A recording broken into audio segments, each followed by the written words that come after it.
எங்க முத்துவும் மீனாவும் சேர்ந்து எப்படியோ எங்க போலீஸ் ஸ்டேஷன்ல பேசி எங்க தாத்தாவோட எல்லா பொருட்களையும் வாங்கிடுறாங்க.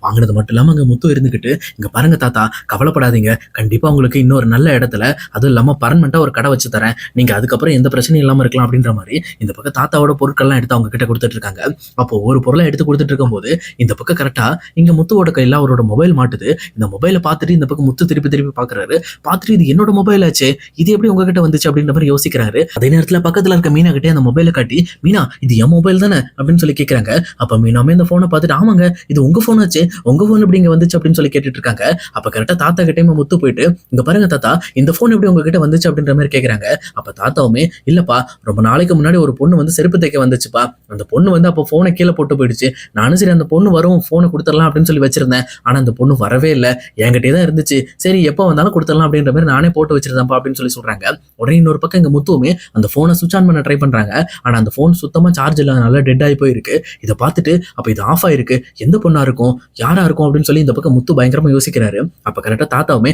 "கவலைப்படாதப்பா, உன் ஃபோன் உன்கிட்ட வந்துருச்சுல்ல. இதுக்கு மேல விடு, உனக்கு எந்த பிரச்சனையும் இல்ல." அப்படின்ற மாரி தாத்தா சொல்லிட்டு இருக்காரு. ஆனா இருந்தாலுமே, "இல்ல தாத்தா, இந்த ஃபோனை வந்து என்கிட்ட இருந்து ஒருத்தர் யாரோ திருடி இருக்காங்க. திருடி இந்த ஃபோன்ல இருந்த சத்யா, அதாவது நம்ம மீனாவோட தம்பி வீடியோவ ரிலீஸ் பண்ணி அவனோட வாழ்க்கைக்கு ஒரு பெரிய ஆபத்த கொண்டு வர பார்த்தாங்க. ஆனா அத கடைசி நிமிஷத்துல எப்படியோ நாங்க சரி பண்ணிட்டோம். ஆனா இந்த ஃபோனை திருடினது யாருன்னு கண்டுபிடிக்கணும் தாத்தா." அப்படின்னு சொல்லி யோசிச்சுட்டு இருக்காங்க. உடனே தாத்தாவுமே, "அந்த பொண்ண நான் நேர்ல பார்த்தா கண்டுபிடிச்சிருவோம் முத்து. அடுத்த டைம் அந்த பொண்ணு இந்த பக்கம் வந்துச்சுன்னா, நான் உன்ன அந்த பொண்ண கூப்பிட்டு உட்கார வச்சுட்டு, நான் வேணா உனக்கு ஃபோன் பண்ணட்டா?" அப்படின்ற மாரி தாத்தா சொல்றாங்க. அப்பதான் இந்த பக்கம் முத்துவோட மைண்ட்ல ஒரு பக்காவான ஐடியா வருது. ஒருவேளை இது ரோகிணியா இருக்குமோ? எதுக்கும் நம்ம ரோகிணி ஃபோட்டோவ காட்டலாம் அப்படின்னு சொல்லிட்டு, எங்க முத்துவுமே ரோகிணியோட ஃபோட்டோவ எடுத்து தாத்தாட்ட காட்டுறாங்க. "தாத்தா, இந்த பொண்ணா இந்த ஃபோன திருடுனது?" அப்படின்னு சொல்லி கேட்கறாங்க.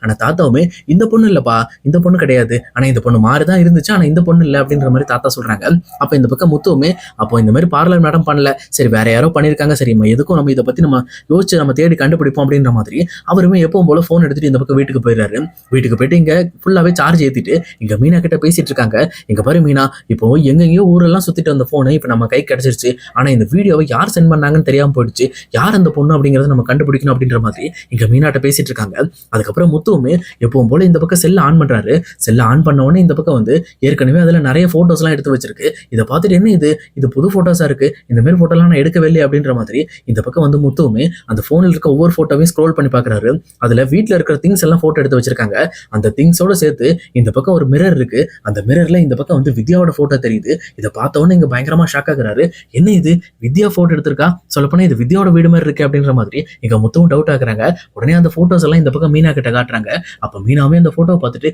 ஆமாங்க, இது எல்லாமே வித்யாவோட வீட்ல எடுத்த போட்டோங்க. இது பாருங்க, இது அவங்க வீட்ல இருக்க திங்ஸ் தான்." அப்படின்னு சொல்லிட்டு இந்த பக்கம் மீனாவும் கன்ஃபார்ம் பண்றாங்க. இத கேட்டோனே இந்த பக்கம் முத்துக்கு, அப்ப கண்டிப்பா நம்ம ஃபோன தூக்குனது இங்க வித்யா தான் அப்படிங்கிறது தெரிஞ்சிருது. உடனே சரி எதுக்கு நம்ம வாட்ஸ்அப்லாம் போய் செக் பண்ணுவோம் அப்படின்னு சொல்லிட்டு உள்ள வாட்ஸ்அப்லாம் போய் செக் பண்ணி பார்க்குறாங்க. ஆனா அதுல இருக்க ஹிஸ்ட்ரி எல்லாமே டெலீட் ஆயிருக்கு. அதே நேரம் இங்க சத்யாவோட வீடியோ மட்டும் தான் இன்னுமே ஒரு ஃபுட்டேஜ் அதுல இருக்கு. இத பார்த்துட்டு இந்த முத்துவுமே, சரி ஓகே, அப்ப நம்ம வித்யாவை போய் விசாரிச்சா எல்லாம் தெரிஞ்சிரும் அப்படின்னு சொல்லிட்டு எப்பவும் போல அடுத்த நாள் காலையில கிளம்பி டைரக்டா வித்யா வீட்டுக்கு போறாரு. போனது மட்டும் இல்லாம வித்யா கிட்ட, "வித்யா, நீ எதுக்காக என்னோட ஃபோன் எடுத்த?" அப்படின்னு சொல்லி டைரக்டா கேட்கறாங்க.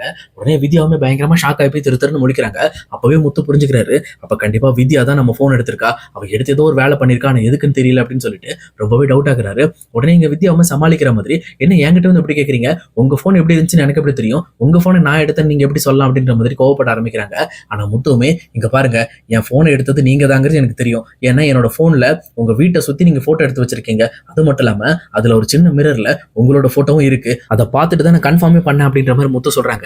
இதை கேட்டோன்னே வித்யாவுமே, "போச்சுடா, சிக்கிட்டான்டா. அன்னைக்கு எங்கேயோ ஃபோன் தொலைஞ்சது, அந்த ஃபோன் இப்ப மறுபடியும் இவன் கை கிடைச்சிருச்சு போல இருக்கு." அப்படின்னு சொல்லி பயங்கரமா ஷாக் ஆக ஆரம்பிக்கிறாங்க. உடனே முத்துவுமே இங்க வித்யா கிட்ட, "முதல்ல எனக்கு எல்லா உண்மையும் வெளியில தெரிஞ்சாகணும். என் ஃபோனை எதுக்காக திருடுனீங்க? அது மட்டும் இல்லாம சத்யாவோட வீடியோவை யார் ரிலீஸ் பண்ணது அப்படின்னு எனக்கு தெரியணும்." அப்படின்ற மாதிரி கேட்கறாங்க. உடனே வித்யாவுமே, "இங்க பாருங்க, உங்க ஃபோனை நாங்க திருடணும்லாம் எடுத்துட்டு வரல. நானும் ரோகியும் உங்க ஃபோனை வச்சு போட்டோ எடுத்துட்டு இருந்தோம் அந்த ஃபங்க்ஷன்ல. அப்ப மறந்து போய் நான் தான் எடுத்துட்டு வந்துட்டேன். ஆனா அந்த வீடியோவெல்லாம் நான் யாருக்கும் சென்ட் பண்ணல." அப்படின்ற மாதிரி இந்த பக்கம் வந்து வித்யா சமாளிச்சுக்கிட்டு இருக்காங்க. ஆனா இது கேட்டுட்டு இருக்க முத்துவுமே, "இங்க பாருங்க, அந்த வீடியோ என்கிட்ட மட்டும் தான் இருந்துச்சு. அப்புறம் எப்படி அது வெளியில சென்ட் ஆயிருக்கும்? அந்த ஃபோனு அப்போ உங்ககிட்ட தான் இருந்திருக்கு. அப்ப நீங்க தான் அந்த வீடியோவை சென்ட் பண்ணியிருக்கணும்." அப்படின்ற மாதிரி முத்துவுமே இந்த பக்கம் வந்து வித்யாவை கார்னர் பண்றாங்க. ஆனா வித்யாவுமே, "இல்லவே இல்ல, நான் கண்டிப்பா பண்ணவே இல்லை." அப்படின்ற மாதிரி மறுத்துக்கிட்டு இருக்காங்க. அப்ப கரெக்டா இங்க முத்து கூட வந்துட்டு இருக்க செல்வமும், "என்ன இது, இந்த பொண்ணு இப்படி மறுத்துக்கிட்டு இருக்கு. சரி முத்து, அந்த ஃபோனை முதல்ல கொடு." அப்படின்னு சொல்லிட்டு அந்த ஃபோனை வாங்கி ரீசெட் அடிச்சு போடுறாரு. ரீசெட் அடிச்சு போட்டு இந்த பக்கம் வாட்ஸ்அப்ல பேக்கப் கேட்குது. உடனே இங்க முத்துவோட மொபைல்ல வாட்ஸ்அப் பேக்கப் எடுக்கிறாங்க. இதை பார்த்தோன்னே இந்த பக்கம் வித்யாவுக்கு பயங்கரமா ஷாக் ஆகுது. "ஐயோ போச்சுடா,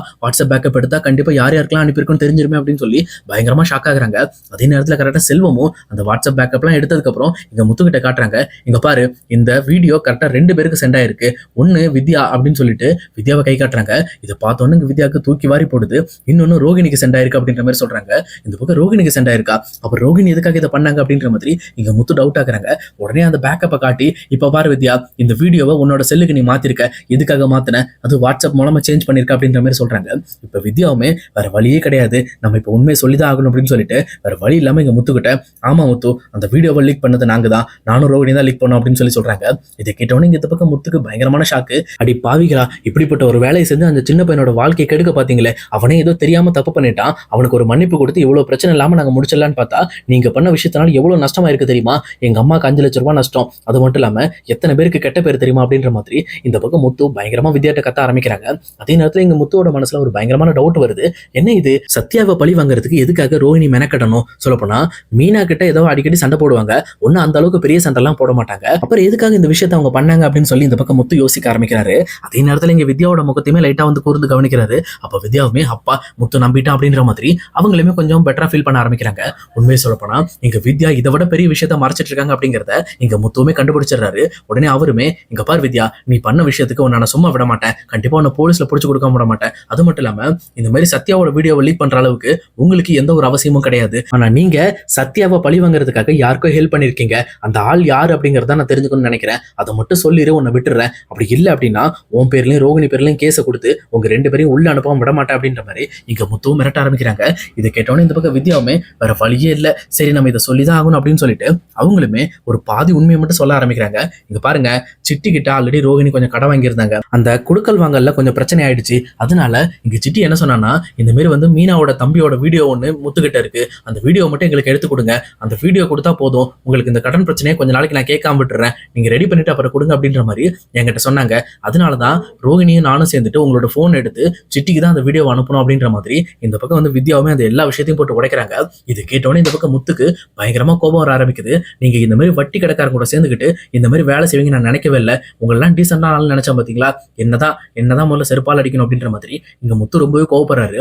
அது மட்டும் இல்லாம இப்ப நீங்க உண்மை சொல்லிட்டீங்க அப்படிங்கறதுனால உங்களை சும்மா விட மாட்டேன், கண்டிப்பா நீங்க பண்ணதுக்கு பிராய்ச்சித்தை பண்ணி ஆகணும், ஏன்னா உங்களால எக்கச்சக்க பண நஷ்டம் வந்திருக்கு, அதை விட வீட்டுல இருக்கிறவங்க ரொம்பவே கஷ்டப்பட்டிருக்காங்க, அதை விட முக்கியமா மீனா தம்பியோட வாழ்க்கையை ஒரு 5 நிமிஷத்துல போயிருக்கும், ஆனா அதை எப்படியோ காப்பாத்தி நாங்க கொண்டு வந்துட்டோம், ஆனா எங்களால முடியாம மட்டும் போயிருந்துச்சுன்னா அவன் வாழ்க்கை அழிஞ்சு போயிருக்குமே, இதெல்லாம் யோசிச்சு பாத்தீங்களா அப்படின்ற மாதிரி ரொம்பவே கோவப்பட ஆரம்பிக்கிறாரு. அதே நேரம் வித்யாவுமே எதுவுமே பேசாம அமைதியா நின்றுட்டே இருக்காங்க. அப்ப முத்து ரொம்ப கோவப்பட்டு, இதுக்கு மேல உங்களை நான் சும்மா விட மாட்டேன், உங்களை நான் போலீஸ்ல புடிச்சு கொடுக்குறேன்னு சொல்லிட்டு டைரக்டா இந்த பக்கம் அந்த போன் எடுத்துக்கிட்டு அவர் ஸ்டேஷன் போக ஆரம்பிக்கிறாரு. இவர் மட்டும் போயிட்டு இந்த பக்கம் போலீஸ்ல கம்ப்ளைண்ட் கொடுத்து எங்க ரோகிணியும் வித்யாவையும் அரெஸ்ட் பண்றதுக்கு போலீஸ் மட்டும் வந்துச்சுன்னா கண்டிப்பா இங்க முத்துவோட வீட்டுல இன்னொரு பெரிய பிரளயமே நடக்க போகுது. அதே நேரம் ரோகிணி எல்லா பிரச்சனையும் சமாளிச்சுட்டாங்க, ஆனா இந்த பிரச்சனையை எப்படி சமாளிக்க போறாங்க அப்படிங்கறத நம்ம இனி வரப்போற எபிசோட்ல கண்டிப்பா பார்க்கலாம் guys.